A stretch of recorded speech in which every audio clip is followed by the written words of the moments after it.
Today's episode is actually a little bit different. It's not just about landing your dream role.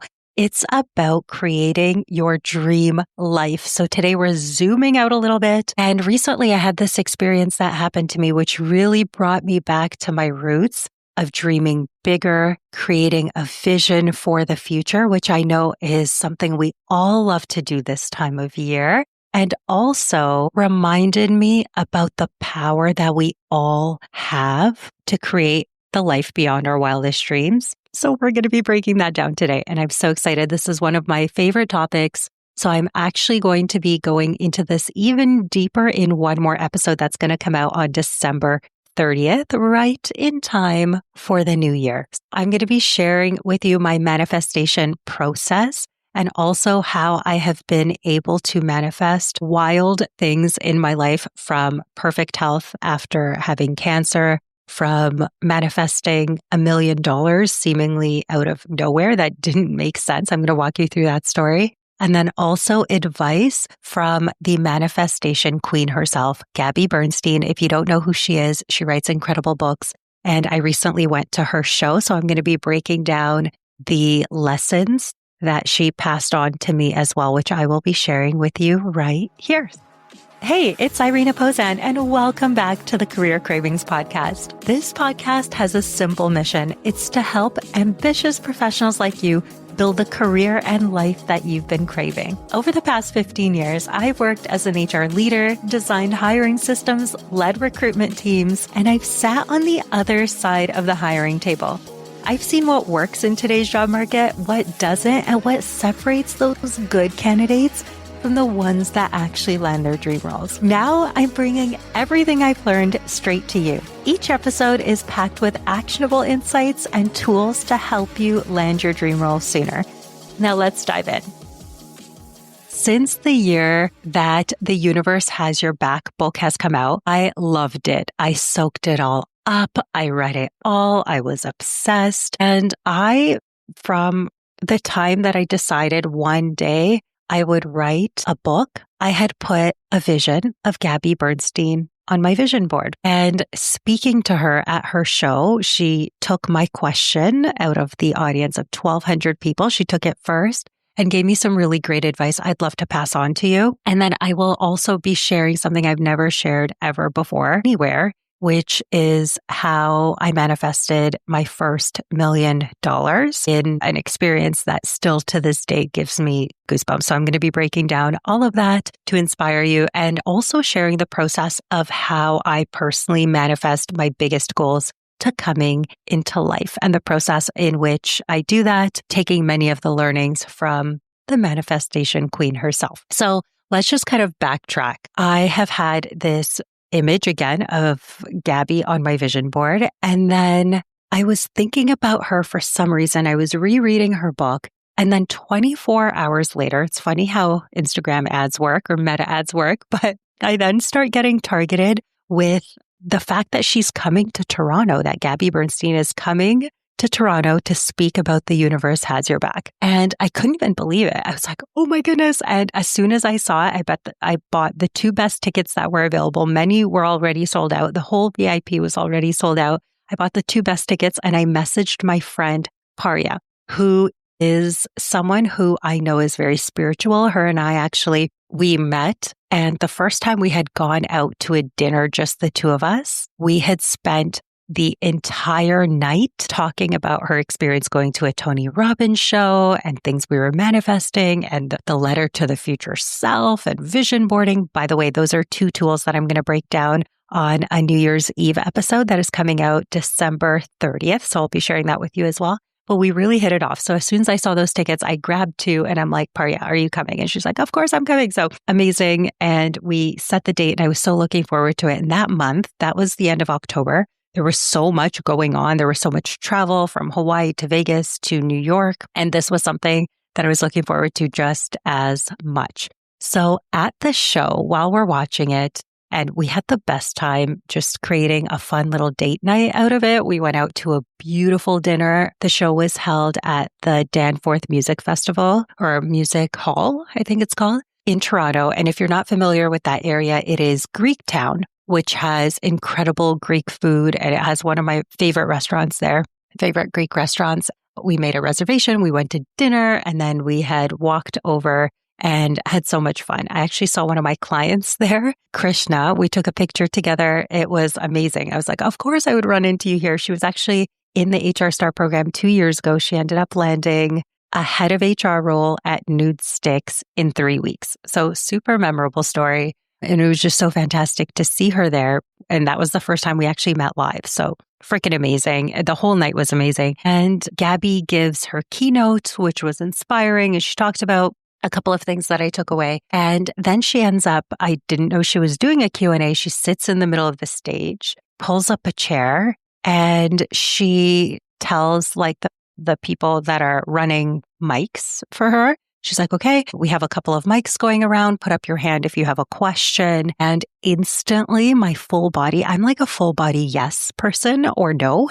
Like I know intuitively whether I want to do something or not. And instantly my hand just shoots up and I am picked first out of 1,200 people. And at that point, I thought I might have more time to actually think of a question because I didn't have any specific question in mind. And I just stand up. And I think because she has been on my vision board, because I look up to her as an author, my knees start shaking and no one can tell. And I know that I sound confident, but really my knees are like shaking.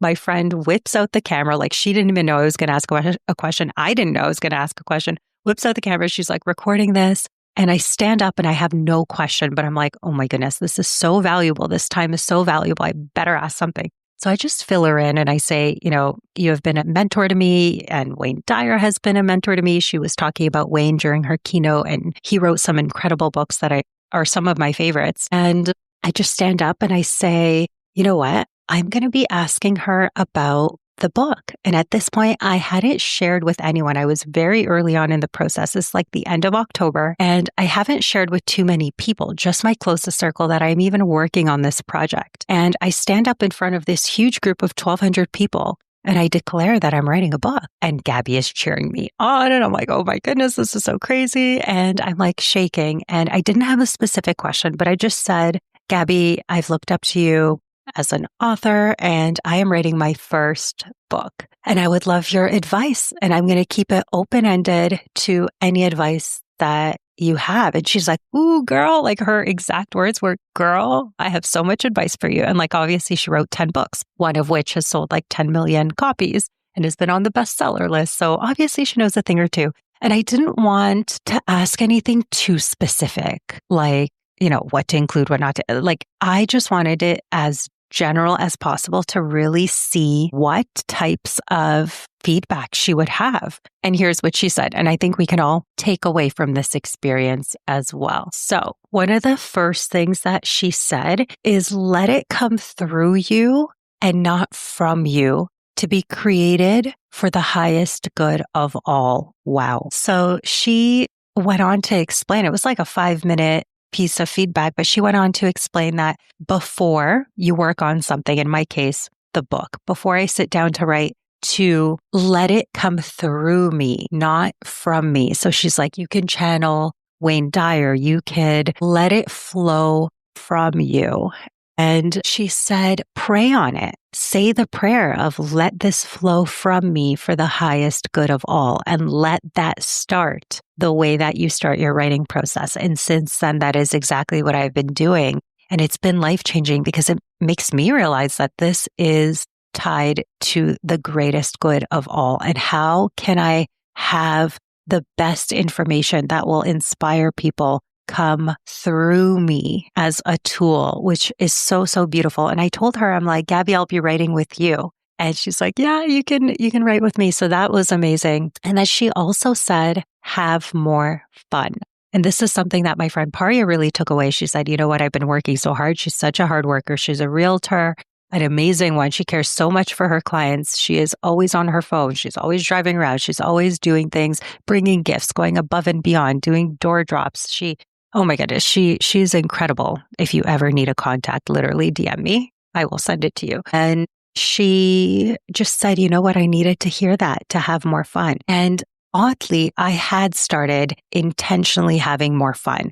And that is the reason I infused more travel into when I am writing the book. I want it to be in my highest frequency, my highest energy, which I know I've shared here on the podcast as well. And I did tell her, I'm like, you know what? I did start having more fun. And she's like, amazing. And she was so happy to hear that. But I think the reason when we break down why she would say have more fun is because when we are having fun, we are raising our energy, our frequency. When we love what we are doing, that love pours into that project and it makes it magnetic. So such a beautiful message. And I would encourage you to think about how you could have more fun as well, because that fun energy is what attracts more positive energy and which helps you to get closer to the things that you desire, right? So if one of my goals is to be a best-selling author and have the book resonate with people, then of course I need to be in my highest energy. But this also applies when you're at work. I remember when I was in my best energy, loving what I did at work in my HR manager role, I did not even think I was ready for a promotion. And they literally just gave it to me 1 year later when I didn't even think I was qualified for the first job they gave me. And seriously, when I think back to why they did that, it was because I loved what I was doing so much, everyone could tell. And when you're passionate, that pours into everyone. It is for the highest good of all. Okay, the last message that I will leave you with that Gabby told me in our conversation was, if it heals you, it will heal others too. Oof. So how can I share what has transformed my life? What has healed me in a way that will help others? And I really see that coming from her as being so important because she has healed me through her books because she talks about her own healing. And if you don't know her story, 20 years ago, before she became who she is today, she was a drug addict and she was addicted to cocaine and drinking. And although I've never had those experiences and I can't really relate to that, her transformation is so empowering. The fact that you could go from that rock bottom to where she is today and being a spiritually aligned person is so, so beautiful and inspiring to the world, which is why her book has healed her. And because of that, it has helped heal others, which is so beautiful. So I know for some of you, manifestation, the whole word might sound a little woo-woo, a little too much for you, a little bit outside of your comfort zone. Truly, I have had miracles in my life that I can't explain in any other way. And I want to share some of those with you here in case it inspires you, in case you do have a bone in you where you're like, maybe this is possible for me too. I want to share that. And also maybe you're someone who is also very spiritual and, is very aligned with spiritual practices and very open to the concept, then amazing, amazing, amazing, amazing. So there have been a number of things that I've manifested, from perfect health and being cancer-free, which I have shared on this podcast episode from my live keynote that I shared with you guys about a month ago. And that story where I kept meditating on perfect health and I didn't know why I was seeing these vines, these images that came to my mind, and then seeing them as I was getting my testing done and having a CT scan done. And I see the exact same images that were coming to my mind, which I cannot explain, on the frickin' roof of the CT scan machine room. Okay. So that story, I won't go into in too much detail, but I know I am certain that there was some sort of divine power behind that, because that I just cannot explain that coincidence. I don't believe in coincidences, but I can't explain that in any other way. So being in perfect health, I have manifested my exact dream home as well. The business of my dreams, where I have helped people now get like over $1.5 million into their pockets and higher salaries, which is like completely insane to me. And just the way that the business had grown so quickly in a way that it's like the 1%, doesn't really happen in the coaching industry. And it hasn't happened to any other coaches that I've personally met, just having the first 3 months go as well as they did. And there was some sort of divine intervention there. Now, I won't go into all the details of that today. I'm going to be sharing how I manifested my first $1 million, which seemed very coincidental as well. So I want to break that down and share that in more detail. So there have been so many things that I've manifested, from my partner, from my amazing husband, from my family, to just our lives today. If I know I haven't talked about it for some time, but I came to Canada as a child as a refugee. We came from Russia originally, and then we moved to Israel when I was a baby, and there were bombs dropping. Like, I literally, one of my earliest childhood memories was us in our bedroom in Israel, where my parents had taped all around the doors so that gas wouldn't come in. There were bombs dropping, there were sirens going, and we all got from the government this huge gas mask, and they didn't really have them in children's sizes. So I was wearing this huge thing that was so uncomfortable for me when I was like 3 years old. And that was one of my earliest childhood memories, which is very traumatic, and it was scary. And then we had immigrated to Canada right after that with literally like $0. My parents didn't speak English. We literally lived in the worst area of Toronto. And I've shared that all on the first episode of the podcast. But in case you're new here, just kind of resharing. So a lot of the things that I've manifested they're not supposed to be mine. That's the way I look at it. And they are things that I am so grateful for and feel so blessed to have, and also want to share with others that might be also looking for the inspiration that they need to live a life that is beyond their wildest dreams. So if that's you, I hope this is exactly what you need to hear today. So, the way I often feel like people misunderstand manifestation, the way that it really works. It's not magic. It's alignment, it's gratitude, and it's becoming the person that already has what they have before it shows up. So there's a lot of faith that's involved in this process as well, and trusting. And on the New Year's Eve episode that's going to come out very soon, it's our bonus episode that's going to come out on December 30th. I'm going to share 2 additional tools because I want to go deeper into some of the tools that I use, including writing a future self letter and creating a vision board.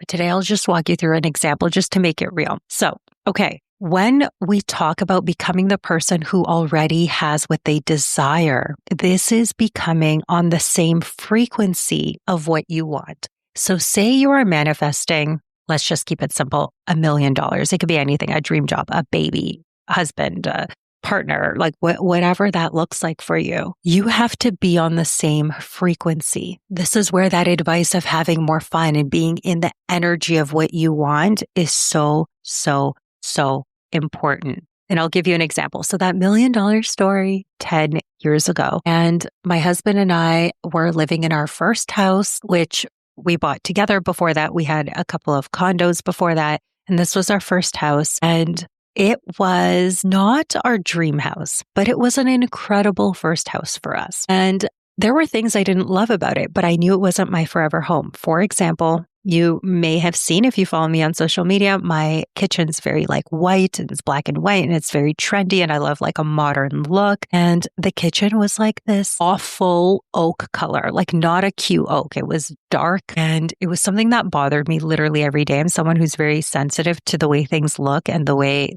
my surroundings really impact kind of the way that I feel in that space. All to say, it was an amazing house. We loved it, but we also knew we would live there for a couple of years and sell it and hopefully get into our dream home. And that was always the plan. And one year, about 10 years ago, we had listed the house, and it wasn't the best market. We listed it. And if you've ever listed a house, you know what goes into that. You need to literally declutter everything. You need to stage everything. I actually started making homemade cookies. I don't even bake, but I was like making these cookies so the house smelled really great every time we had a showing. You have to literally like hide your toothbrush when people are coming to see your house.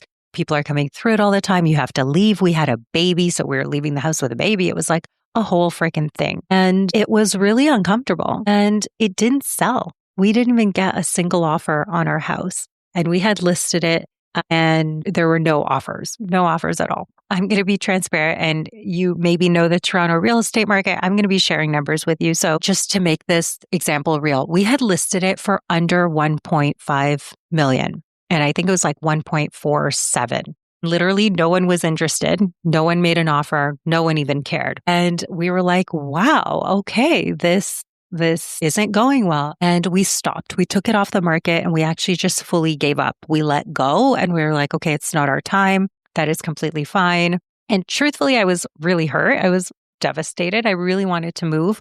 We had been more ready for that next step and to really settle down. I hated the feeling of being in a home that I knew wasn't going to be mine for a long time.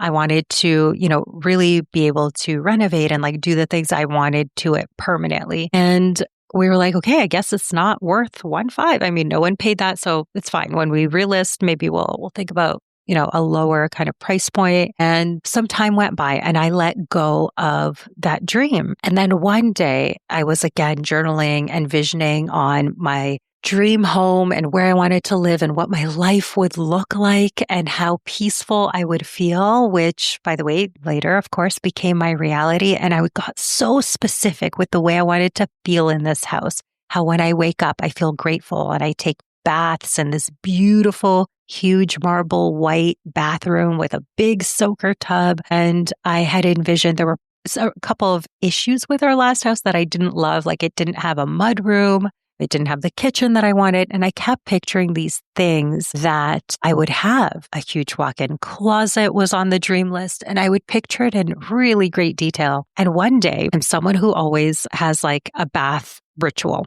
So I don't know if that makes sense to anyone, but I love the sound of running water. I find it so peaceful. And I do a lot of my thinking in there and a lot of my dreaming and like manifesting happens in there. I always get out of the bath like super inspired. So one day I go into my bath and it is January. Okay. And I'm in this mode of like stepping into my next era, stepping into this, vision of the dream home. And we were already looking at houses, so I could kind of envision what was out there for us. But the issue is we needed to sell our house first, right? We took it off the market again. It didn't work. And I go into the bath that day in our first house and I just start visualizing and I close my eyes and I could see us in this new house so clearly that I start crying. So I'm crying in the bath and I'm envisioning the gratitude. And I'm saying in my visualization and my meditation in the bath, I'm saying, I am so grateful for this house. I'm so grateful for being in my dream home. And in that moment, I think for the first time, I could really feel it. I really embodied this feeling of having this dream home. And then I keep meditating on it further and further. And I start bawling because I could see clearly that we got $1 million more than we had paid for the home in cash, and the house would sell for $1 million more than we ever thought. And it would be just incredible. Now, keep in mind, January is literally the worst time to list a house. Okay. Typically, it's like people aren't very motivated. No one wants to move in the Canadian winter where it's like snowing. You could have a snowstorm on your move day. No one wants that. People get inspired in the spring and they, that spring market's usually hotter. Summer is very hot as well. People want to, move before the new school year for the kids. They don't want to move midway through. So I'm in this bath and I see that the house ended up selling for exactly $1 million more than we paid. And it's not rational, but this is just what I see. And I am someone who's very visual. And there's only been a couple of times in my life, which I've listed some examples, where I could really feel like I saw the future before it ever happened. And this was one of those times. It was like a full body moment and I'm crying. I'm Russian. Like I don't even cry that much. Like I'm not a crier. I have some friends that are so emotional. I'm not that person, but I'm bawling in the bath, just being so grateful. Like, thank you, universe, for delivering my dream home. Thank you for the house selling for like over $1 million than we paid. Like, thank you. And I believed it as soon as I got out. So I went directly to my husband's office and I step in there and I go, that's it. We're listing the house. We're trying again. We're getting it ready. We're doing it. And he's like, no, it's January. Like, it's not a good time of year. It didn't even sell in the better time in the fall. And I'm like, no, it's time. I know it's going to sell for $1 million more than we paid. And he's like, what? So he's confused and there would be no rational data to tell me this. The job market or the housing market still sucked a lot. Nothing was even listed in our neighborhood and it just didn't make sense. And I'm like, we need to find a new realtor. We hated who we were working with previously. So first step, I remember we took this walk around the neighborhood and we started calling these realtors and we met Mark, who was amazing. And we spoke to him and we signed on the spot. I think he gave us a phone call with some details of what he thought our house was worth. And he basically said that it was probably worth 1.7 in his opinion. And I'm like, oh my goodness, we tried for 1.5 before. Like, how would that work? So on and so forth. So he made the recommendations to list for about 1.7, and we signed with him. We got the house ready again. We actually finished the basement. We did a couple of like smaller projects. This was like the COVID era, and the housing market was still very, very slow. Again, nothing was listed in our neighborhood. And this would mean even his recommendation of listing for that price point would mean we would break all of the records for this type of home. So in a subdivision, you know how sometimes they build the same home like on many different streets or even multiple times on one street. And we had looked at what past houses just like ours had sold for, some of which that were, renovated much nicer than ours. And one of them even had a pool, like the tiny little pool. But this would mean it would go higher than any of those had ever gone in the past. And I just believed, I had a full belief that this would be the reality. And we ended up listing it. So I didn't try so hard. I let it go. I wasn't baking cookies. We had staged the house. We let people come through. And within a couple of days, we get an offer for exactly $1 million more than we had paid. I remember getting that phone call. John and I were like at a Booster Juice across the street, like hiding out while people were looking at the house. And our realtor, Mark, calls us, says, "You're not going to believe the offer we just got." He's like, "It's like 189. And that they gave a weird number because they thought there might be multiple offers. And I can't explain, but it was exactly to the dollar $1 million more than we had originally paid, which means we literally made $1 million just for living in this house for a couple of years, which means that sale broke all of the records for the similar houses. It made no sense. Someone just fell in love with it. They loved the space, and she was willing to pay whatever, like something that didn't even make sense. But the thing is, I already knew that was going to happen. And when it happened, I was so excited, but also in shock, but also, of course this happened. Of course this happened. I knew that it would. And my husband is not someone who believes in manifestation, but he looked at me and he's like, "Whatever it is you're doing, just keep on doing it. I'm liking it." So that was really, really fun. That was like our first big investment, and having it go so well just in a few short years was really, really great. And it just felt amazing. And it just meant that like on our dream home, even though we were going to still spend the same amount that we had planned, it just meant our mortgage was tiny and we get to put a huge down payment on that. And just that being in a home that is our dream home where it all worked out in this way was the vision, was the dream. And sometimes it takes embodying it and knowing and having faith and letting it go and trying again.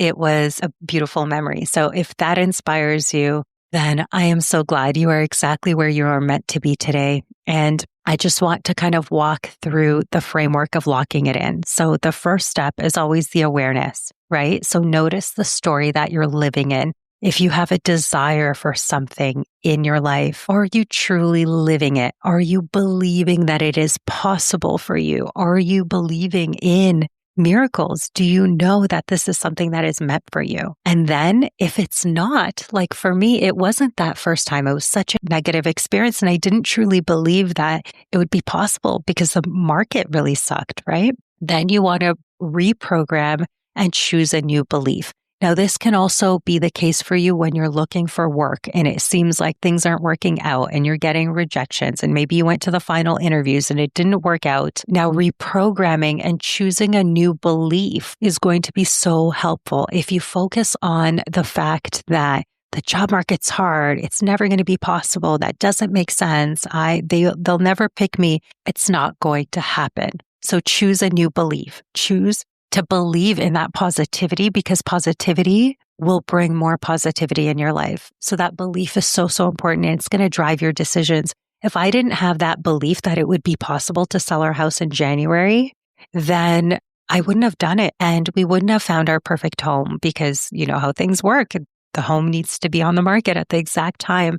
And when I saw this house on the market and we walked through it the first time, both my husband and I had felt like it's our house. We had built it. it felt like I had the exact mudroom that I had envisioned for years, the exact closet. It has a bathtub that is soaking in front of a fireplace for me to envision even more incredible things. So everything happens in divine timing. And if it worked out that first time, this house wouldn't have been on the market. And, it's on the perfect street with the perfect neighbors. And, we're so, so happy here. And everything happens the way it's meant to at the right time. So you have to choose to reprogram and believe in that positivity, to believe it's possible for you before it will be. And sometimes the universe will test you. So you have to really lock it in. And for me, the test was my husband saying, like, are you sure you want to go through all of this and fail, like potentially fail again? And the fact that we even chose to list the house for more than it didn't sell for the first time was a pretty ballsy move, right? But we trusted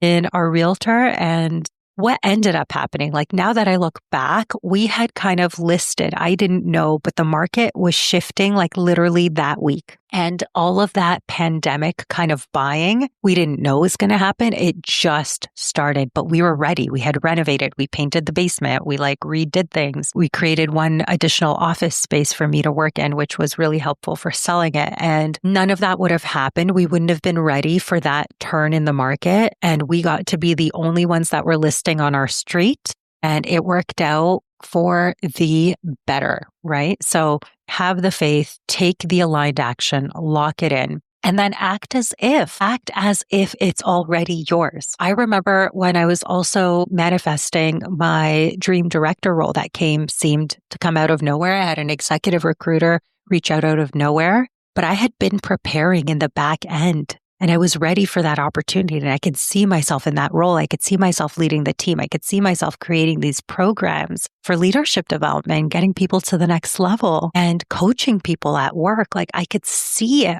all. And I was ready for that opportunity when the time was right, even though I was rejected before that as well. I was ready for the opportunity. I was acting as if I already had what I had wanted.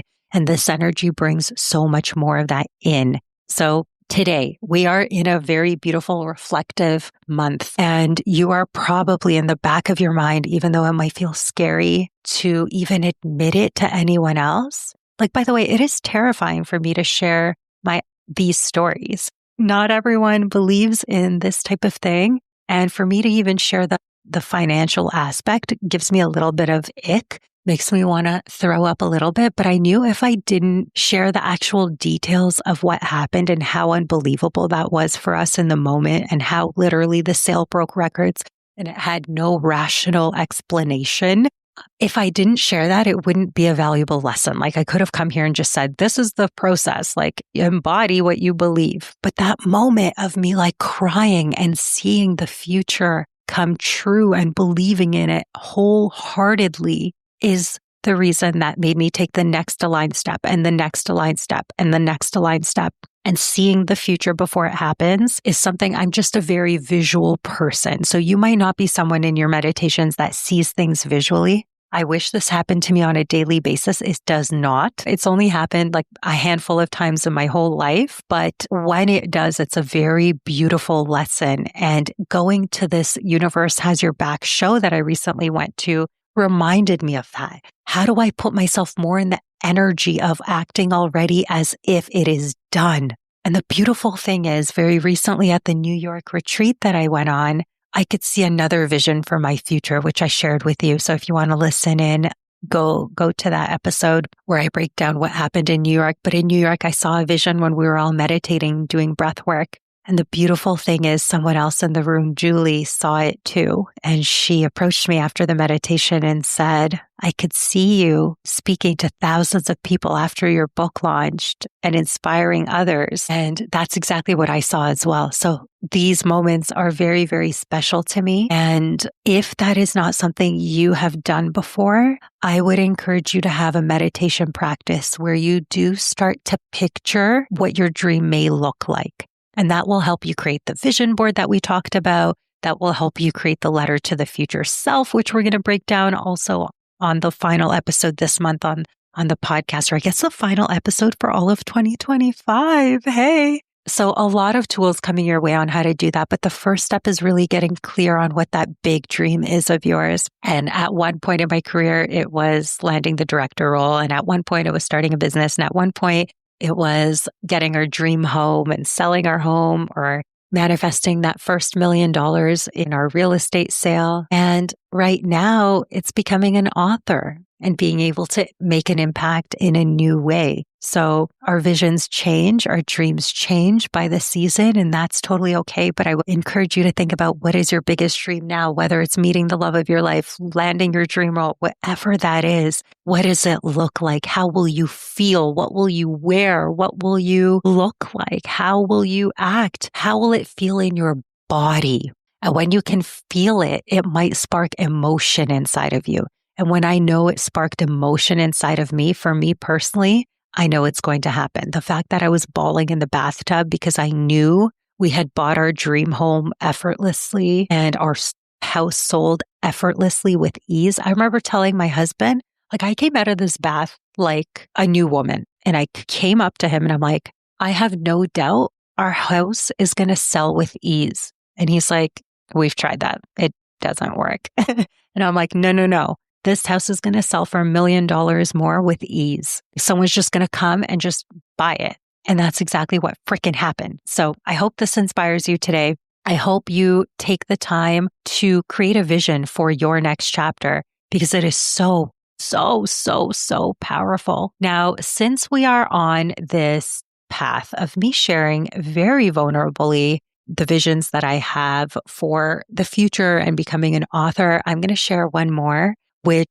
may not make any sense to you right now, but I have a vision for my 40th birthday. I've had this vision since I was probably 33, and I can't explain it, but I just have this vision where I'm 40 years old and I have this overwhelming feeling of we did it, like to my husband and I. And with these words, we're celebrating in the moment. And I jump off. I've told all my friends about this and I'm like, you're invited. But I jump off of this boat. Maybe it's a yacht, maybe it's a boat, and it's somewhere in the Mediterranean or some beautiful sea. And I just jump off this boat and I'm like, we made it. And I have this overwhelming feeling of gratitude for getting the life that we've always wanted at that point.